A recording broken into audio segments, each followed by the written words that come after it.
صبر کا مادہ نہیں ہوگا تو آپ کام نہیں کر سکیں گے.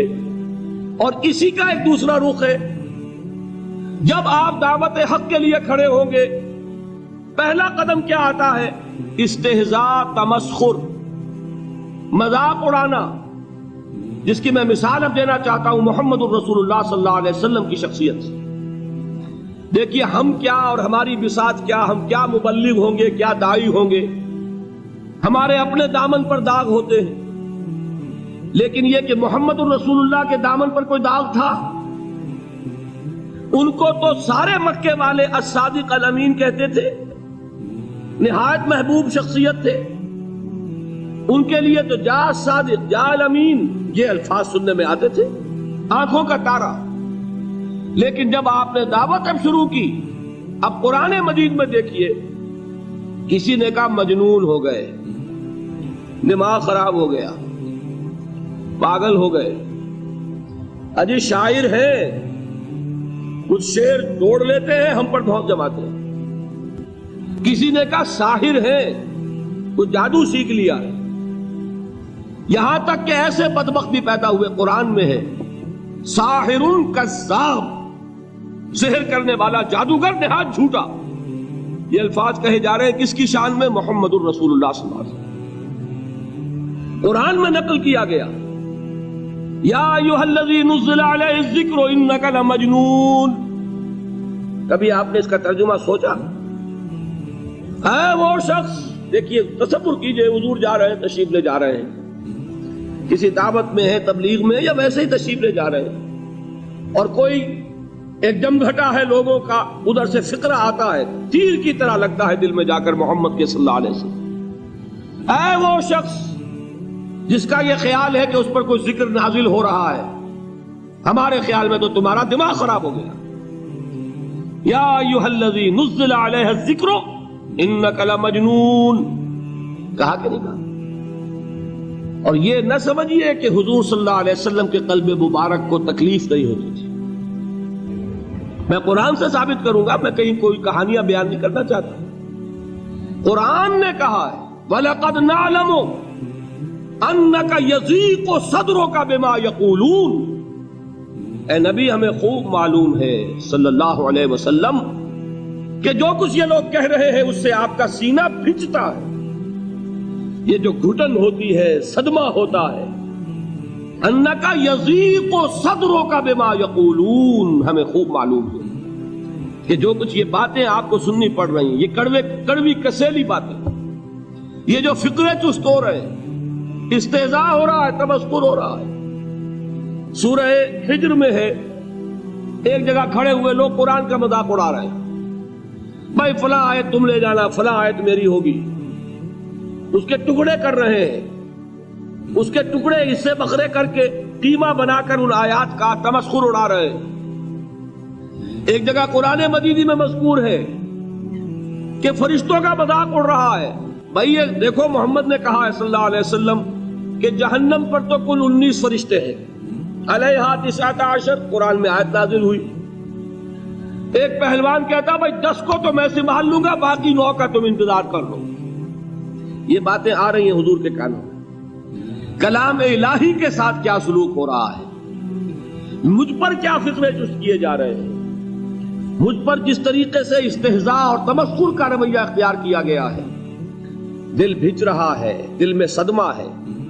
دیکھیے سورہ نون ہے، اور میرے نزدیک یہ دوسری وحی ہے جو حضور پر نازل ہوئی ہے، اس کی ابتدائی آیات نون والقلم وما یسطرون ما انت بنعمت ربک بمجنون وان لک لاجرا غیر ممنون وانک لعلی خلق عظیم فستبصر ویبصرون بأیکم المفتون ان ربک هو یعلم بمن ضل عن سبیلہ وهو اعلم بالمہتدین.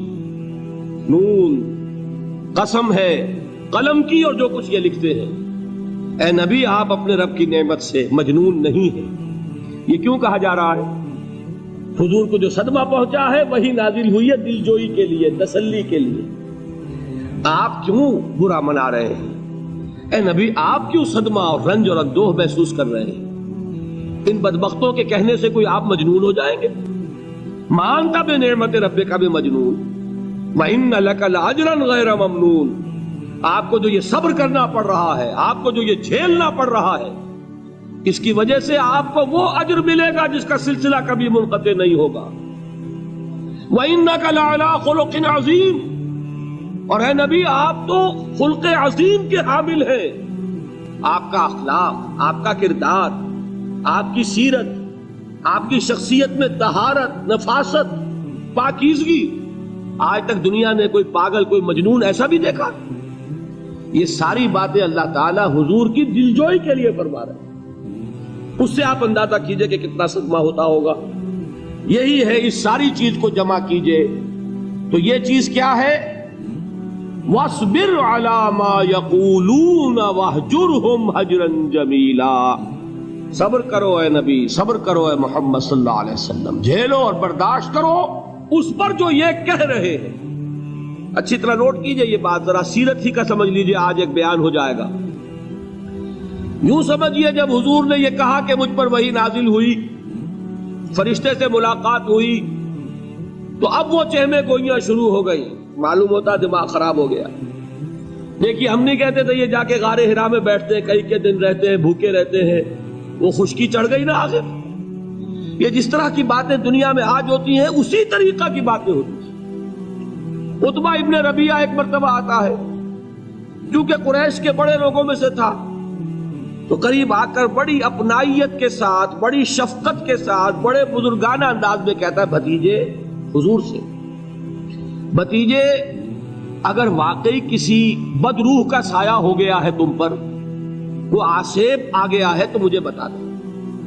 میرے بہت سے عاملوں سے تعلقات ہیں، میں کسی کو بلا کر یہ تمہاری بدروح دور کر دوں گا. اب آپ سوچئے کیا بیتی ہوگی حضور کے دل پر. یہ وہ کیفیات ہیں، اور یہ نوٹ کر لیجئے 4 برس تک یہی شکل رہی ہے.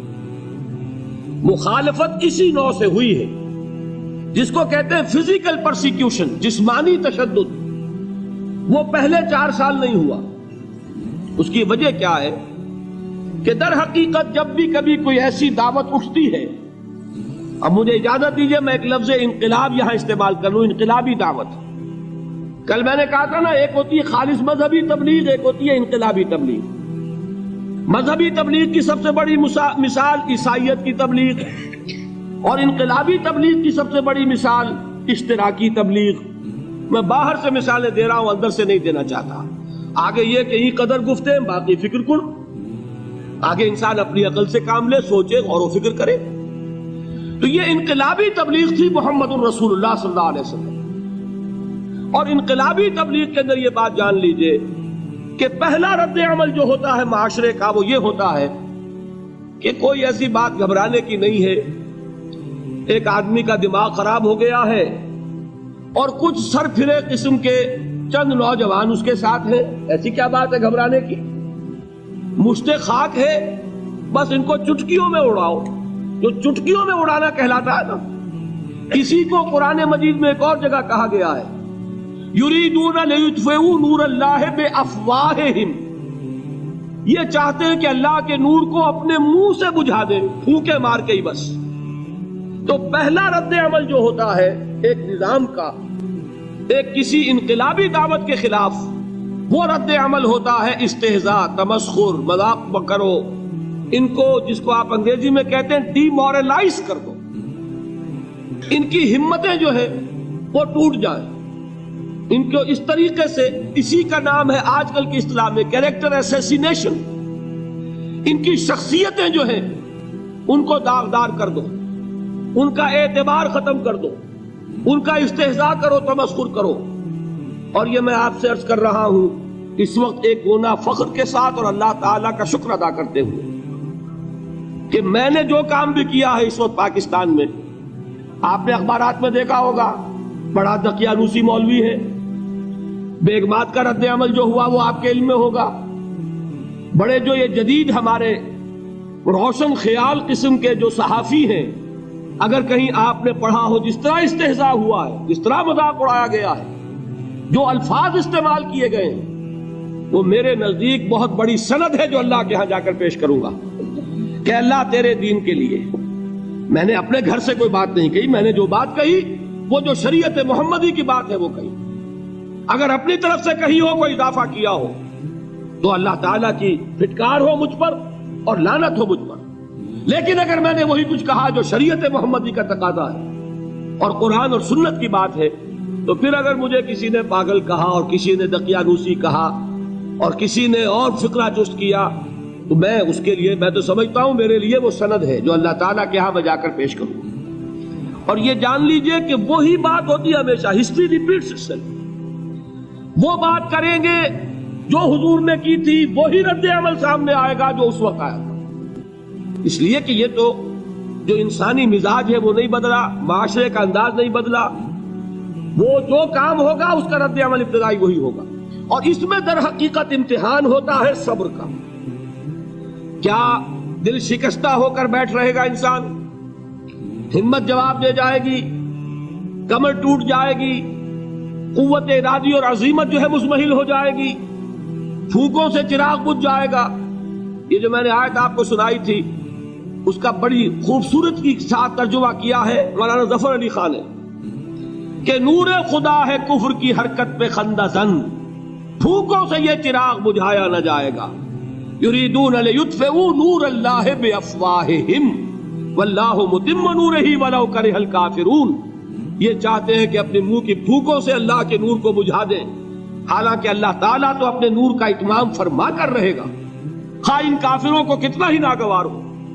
اس کی ترجمانی ہے نور خدا ہے کفر کی حرکت پہ خندہ زن، پھونکوں سے یہ چراغ بجھایا نہ جائے گا. بہرحال اس مرحلے پر میں نے آپ کو 2 صبر بتائے. صبر کس چیز سے؟ اپنا کیریئر دنیاوی جو بھی آپ حاصل کر سکتے تھے. ذہین آدمی ذہانت لگائے گا تو دین کی دعوت دے گا ایٹ دی انٹلیکچوئل لیول. اور یہ بات جان لیجئے کہ یہ چیز دنیا میں کسی کمائی کا ذریعہ نہیں بن سکتی. اسے قربانی دینی پڑے گی کیریئر کی، اپنے مفادات کی، تب کام کر سکے گا. عام آدمی وقت لگائے گا، صلاحیتیں صرف کرے گا، اپنی وہی اس وقت سے اور توانائی سے پیسہ بنا سکتا تھا. آج کل تو آپ کو معلوم ہے کہ بڑی سادی ہو گئی ہے یہ حساب کتاب کی بات، بہت سادہ.